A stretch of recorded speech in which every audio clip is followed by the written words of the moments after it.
I'm here in my garage and I wanted to share our storage failure that we've had this year. Our garage is a great resource for us because we're able to throw our citrus tree and our rosemary and our fig into here, and it keeps really good for the winter.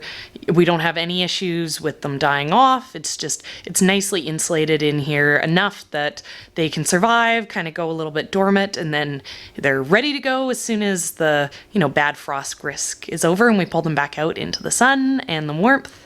So we thought because of that it's probably warm enough in here that we'd be able to store our squash over winter without having any issues. Normally we store our squash in our cold storage, but we had an extra large crop this year because I planted 2 beds of squash instead of 1 bed. And so we didn't have enough space to be able to keep them in there. So because of that, we thought we'd store them out here in the garage and they should be fine. And we covered the garage floor and just kind of let them be.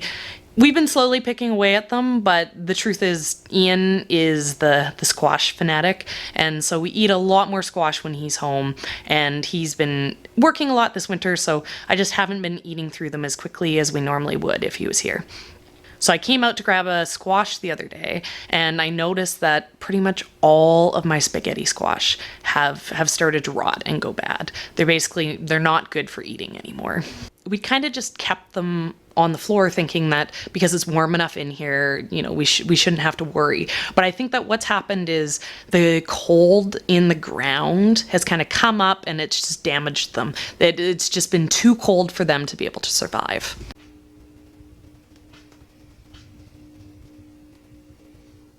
Our spaghetti squash is always one of our squash that kind of keeps the worst. We make a priority to eat through it first. So I'm not too surprised that it's gone, whereas my other ones have lasted longer. Obviously the skins on our spaghetti squash are just a little bit thinner. That makes them, more susceptible to getting that damage. So next year, I'm definitely not going to be putting my squash out here in the garage, or at least I'm not going to be putting my spaghetti squash out here in the garage.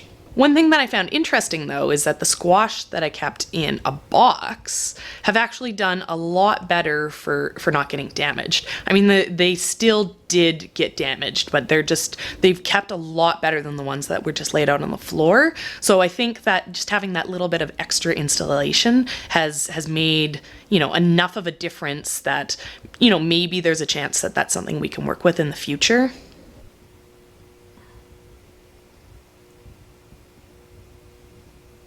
We grew a lot of food this year, so it's not too big of a loss to have missed out on those squash. We're not going to starve, but it would have been nice to have them keep better. And this is kind of a perfect example of sometimes you have to make mistakes to learn how to do something better in the future.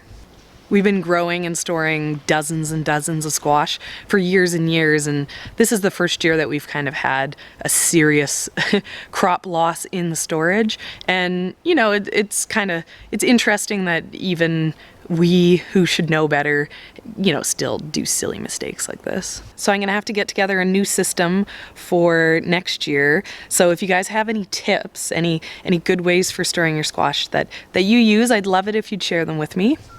And if you want to learn more about how to grow and then rot dozens of squash, make sure to subscribe because we're obviously going to be doing another big squash patch this year. It's one of our favorite crops. So, you can follow along with us from seed to fruit and then into the compost pile.